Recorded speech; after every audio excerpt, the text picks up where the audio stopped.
When I think of Age of Mythology, I think of this mission. It's the game's first no-holds-barred, knockdown, drag-out fight. The map is big and resource-rich, and both sides can finally get to the Mythic Age. Further, it's an intense war on two fronts against two enemy cities who finally put up a real fight.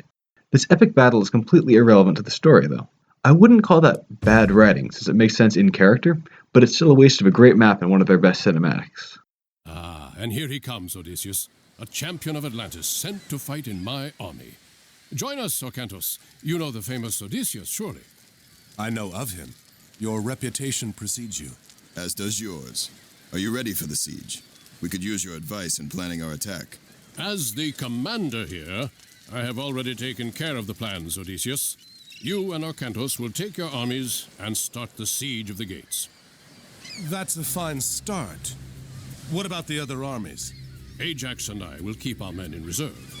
When you get through, Ajax will rush his men in to clear out the Trojan defenders. Then I will enter and rescue Helen. Agamemnon is adorably awful here. In the Iliad, he was painfully awful instead. Beating this mission fast is going to require a lot of micro, and a creative and effective but very difficult strategy I concocted. It's going to be an intense 15 minutes here. I'm going to attack both enemies at once. For that, I need a transport ship, fishing ships too. Can't wait another second to get my armor moving. And they'll need minotaurs to take down buildings and cavalry. 3 will do. I'll need 3 villagers on wood, this one on favor, and I'll need to train more, of course. This guy will need to build houses because I'm almost at my population cap already. Just 2 so I can save the wood to build more fishing ships down here, though. These triremes need to go fight some archers. I'll load my Helopolis onto this transport ship here, and send out new fishing ships as fast as I can make them. The pink guys over here are the city of Kizikus. They're allies of Troy, but they have their own town center and base. I'll send Odysseus this way so we can tank. Triremes kill those archers like we kill my fishers. Then drop my Helopolis siege weapon to destroy their docks just before they build their own first triremes. Things are going well, but there's still tons to do in several spots. I have 0 gold. The only way to get some is to destroy this Trojan storehouse. That'll give me 200. I'll send another villager to prey, and I'll have my fishing ships go out and scout for more fish schools while I train more of them. Remember, making fishing ships is a great way to grow your economy faster. It's like training villagers in half the time. These 2 can harvest in these schools here, and my trireme to keep advancing toward Kizikus. Storehouse down, I've got a bit of gold now. Odysseus, sacker of cities, runs west to tank the town center. I've got exactly 40 seconds to tear it down. The time crunch is because that's when the Trojan wave arrives. You worry about those fishers, I'll worry about the tower. As shown in Mission 2, towers shred triremes. Can't scratch Helepoli though. This Minotaur needs to get in on the action. I trained them because they're good against buildings with their crush damage. With my mining camp gold, I'll get economic upgrades, starting with First Seine for its plus 30% fishing speed. Invest in those upgrades as soon as you can afford to. My Helepolis will destroy this naval shipyard next. Those are campaign-only buildings that don't actually do anything. I'm only destroying it so it won't distract my triremes. Excellent, the town center is down. I need to hurry back east because the Trojans will be here in about 5 seconds. I played very well, so I'm a smidge ahead of schedule. I've nearly wiped out all of their ships, which will free up all the fish schools for me to take. There goes that one. I'll put the triremes in defensive mode so they don't get distracted by dumb stuff. Aha, there's the enemy. They'll bring Petropoli and cavalry, so you must engage immediately or they'll destroy your buildings. I'll use restoration to avoid casualties. Meanwhile, I can run the Helopolis up the hill to attack the city, and keep deploying fishing ships. There are a total of 14 fish schools, so they're an amazingly good food source this map once upgraded. The best, really, because I can't spare any villagers from wood and gold. First, I'll destroy their archery range, so they can't train any more Toxotes, which they'll do endlessly otherwise. There's no time to spare, so I need to get 8 villagers over here to mine gold during the fight. Except that 2 of them will actually go off on a time-critical secret mission instead. Meanwhile, my army should keep advancing and fighting. There's another mining camp up ahead guarded by some archers. I can kill it to get some more gold. So caravans are special units trained at buildings called markets. They run back and forth to an allied town center, endlessly producing gold. Killing them doesn't actually hurt Troy. More importantly, I need to keep my triremes on guard here so they prevent the enemy from rebuilding their dock, which they can do in about 10 seconds if not stopped. Got to keep up the fight on multiple fronts, and in particular take out this town center so they don't produce any more villagers. Okay, I've sneaked my peasants past the enemy scouts to the right spot now. I needed 2 peasants since there were wolves here, but now I can wall off this whole west path before the next wave. That'll make them run east into my army instead. There's the wolf. This is harder than walling the narrower east side instead, but it's worth it so I can claim the best gold mines. And finish Kizikus off easily if need be. Got to keep babysitting my armies so they don't get distracted. That's especially important for the triremes out east. And to build another storehouse here just so I can do the upgrades faster. Oh, I've got an idle fishing ship over here. Let's see, which school am I not currently harvesting from? Is it one of these somewhere here? Never mind, no more time to figure this out now. Kizikus' town center is almost down, which means no more villagers after that. I'll get this group moving forward again. I'll turn part of that wall into a gate so my peasants can walk home, and now the enemy has to travel down the east path instead. This one is blocked. This mine next, they don't have to sneak back. The first round of upgrades are finishing, so it's time for the second. Triremes and transport ship keep watch so they don't build another dock. Meanwhile, my Halopolis can finish off all of those remaining Toxicities. Now I'm going to see if I can find another fish school open for this guy. Not over there. Nope, that's all of them covered. Okay. I'll bring my Halopolis down here to hunt down the remaining peasants. Let that one get close to lure him in so he can be killed outright instead of getting to escape with low HP. Triremes, by the way, are very good at hitting moving targets. One of the best units in the game for that. It's so they can hit other ships, which are some of the fastest units in the game. That's one down. I'm going to shift some of these peasants over here where there's more space, since that's more efficient than having them mill about. Keep doing upgrades as fast as I get the money for them. Notice, of course, that I change between training peasants for wood or gold as I need one or more of the other. Good to keep ahead of what you need, what you don't need. There's another enemy mining camp up ahead, but it's a tougher one. Don't want to fight it till I have some reinforcements coming. You can see they tried to build another dock, but the Halopolis is hunting down the remaining villagers one by one. They have no town center, so they can't build any more. Here comes another. Once these last few are done, Kizikus is basically out of the game. I'm not sure why they were in the game to begin with, honestly. Kizikus was a real city near the site of Troy, but unless my memory is wrong, it existed much later, and there's no mention of it in the Iliad. It's especially strange because Homer does name several mythological allies of Troy in the area, which they could have used instead, such as the Kokonis. Regardless, I've just exterminated them with nothing but 3 units and some strategic daring. I need to get to the next age soon, so I'm going to stop building villagers and hoard the 800 food. I'll also need to build an armory, so I'll have 3 peasants work on that to do it faster. I want to be ready to build a massive force as soon as they hit the heroic age, so I'm going to build houses too, just throw them down as fast as I can everywhere. I need to start producing troops too, and doing upgrades for my army, so I'll have this villager build me 3 archery ranges. The main thing my army is lacking is range support right now.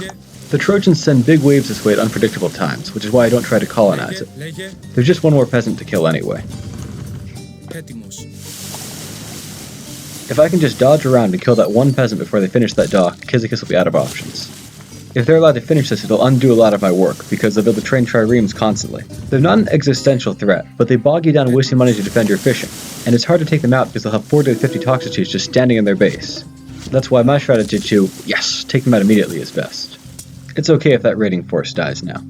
I finally have time to say that we're playing Zeus, not Poseidon this time, so there'll be different age-up minor god options.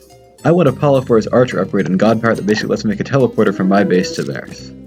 I'll get the first archer upgrade early.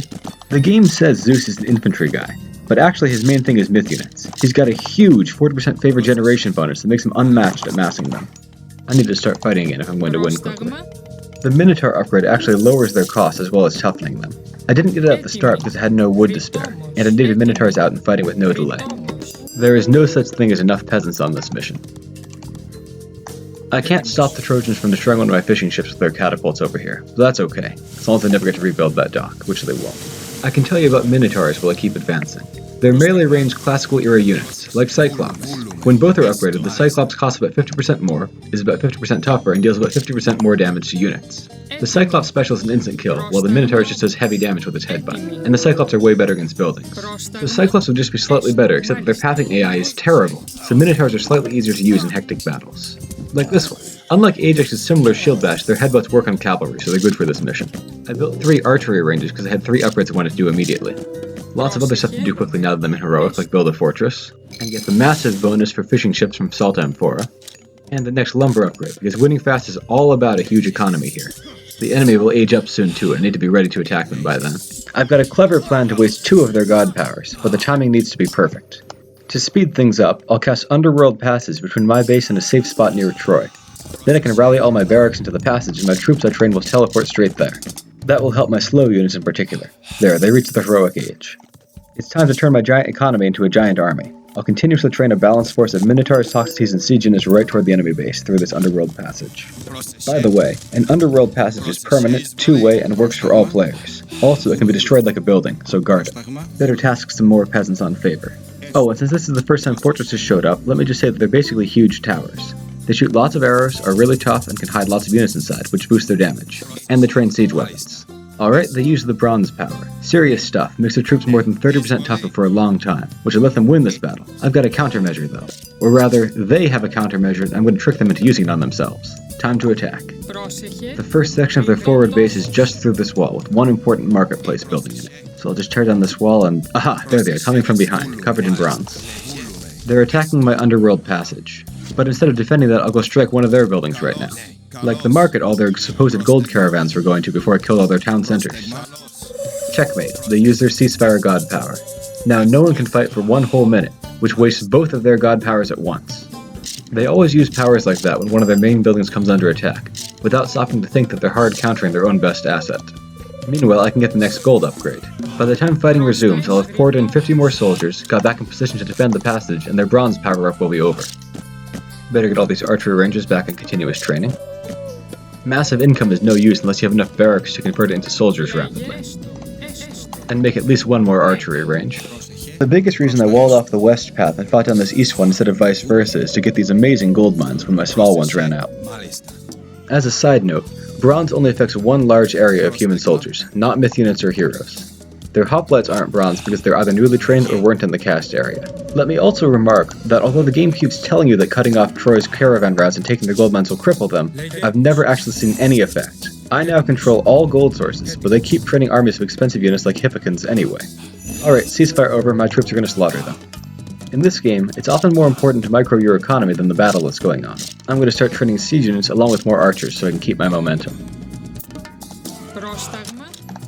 Quarry is finally finished, upgrading my gold production. Now it's time to look at the battle. Most of my units are already fighting effectively, because they were well positioned when the battle started. These peasants though were supposed to build a storehouse, but it got wrecked. I'll have them kill off that Hippican, then they can build it safely. It's useful to remember that peasants in this game may be fragile, but they actually hit fairly hard. I'll just keep advancing my army into their base here. I've got plenty of minotaurs to make a sturdy front line. And my mouse stopped working properly. I can't select my toxicities by double-clicking on them. That is really a big problem during this battle. Whatever, it's a setback, but I'll have to make do with drag selecting, I suppose. It's a big problem. I needed them to get into that fight earlier. No, do not build. Man, I've had to deal with 6 different crashes and now this while making this video. Okay, Underworld Passage, target this way. To win fast, you have to tear down the Trojan gate fast, and that means lots of siege weapons. So I'm going to train more Petropoli back here. I cannot say too many times that you cannot have too many villagers on this level. Because I can't select my troops properly, I can't control group them properly. Because I can't control group them properly, I can't micro them to attack the right targets properly, which is hurting me in this battle quite a lot. Since I only have a few Petropoli, I can control group them easily at least. Which is good because I only win when I get them to destroy the Trojan gate, but first these other towers in the way need to die. I also need to get ready for a massive counter wave of cavalry, about 20 or so. Petropoli destroy the tower, Minotaurs destroy the gate because they can reach it. I do my best to have my archers focus fire, but it's hard when I can't select them, right? Better late than never, here's the intel on Greek siege units. In Heroic Age, the fortress can make Petropoli. In Mythic, it can make Helopoli. They have low Lyssa damage, but fire 3 shots at once and deal quadruple to buildings. Petropoli do more damage cost-effectively, and are much more feasible to use because they have massive range instead of short. They are much more fragile, though. Like with town centers, special music plays when you attack enemy fortresses. You can see I'm running low on resources. That's a good thing, it means I'm using my huge economy to its full potential. That's why I'm running over the enemy, even though I can't micro my troops properly. I'm trying to have the siege units tear down the fortress and the Minotaurs fight the human soldiers, but it's tough right now. Temple doesn't train much, so it's not a real priority. Okay, and here comes their long-awaited giant cavalry wave. I count about 25 Hippicans in there. But I was ready. My Petropoli were safely behind my lines where they couldn't get to them easily. This wave, by the way, would cost more than 2,000 gold, not even counting upgrades. I've got to try to keep my archers focus firing, get my wandering Minotaurs back into the fight, and above all keep them away from my Petropoli, but keep the Petropoli firing. I am very close to a personal best right now, and I don't want to lose that by losing my catapults. Hippicans are very serious units. Fast, stronger than hoplites, and very resistant to arrow fire, but they're infeasibly expensive for a human to build most of the time. As you can see, they love to target your Petropoli, but I can exploit that. All I do is run the Petropoli back and focus fire the pursuers down as they waste time. Now it should be safe to attack the gate again. Minotaurs as hard-hitting tanks for your focus-firing Toxotes is probably the best combination to win this mission quickly with. Better than specialized anti-cavalry, because Troy also has lots of infantry mixed in. And better than using Hydras, because your Hydras won't live long enough to grow extra heads. Plus, you don't want to give up Apollo's upgrade and his efficient reinforcements just to power up your initial wave with bronze. Alright, at this point things are in the bag. I'll just keep pouring troops into Troy's outer bailey here. I'm going to pause a moment to talk about Odysseus. First of all, I love the voice they gave him, and he's a very fun character with a neat role in the story. Returning to game stuff, he's a hero like Arcantos and therefore good against myth units. But he's basically worse than Arcantos in every way. He has worse hit points, worse damage, and no special ability. On the plus side he's ranged, but all the other ranged heroes in the story are better. And for no reason he can't even attack flying units. Mind you, it's not like you can replace him with somebody better, but it's still just good to know which guys in your team are the strongest. You probably noticed his really shiny golden armor. It's not stated in-game, but I assume that's a nod to the original myths, where he won the amazing armor of Achilles, which led Ajax to kill himself out of rage and shame at not winning. He was known for being a great archer in the original stories, too. Just need to finish off this gate and then I win. So that was a very difficult but very effective strategy. If you played exactly like that, you can wall the enemy out at this point here, wipe out Kizikus with just 3 units and claim the whole ocean. Otherwise, you fight this gigantic open-ended 2-front war against Kizikus dropping off archers and using endless swarms of triremes to fight you at sea, while Troy just sends cavalry at you wave after wave. You can still win that simpler way, but not in 14 minutes like this. That was really intense, and a new record for me. An excellent run of an excellent map. Have an excellent day.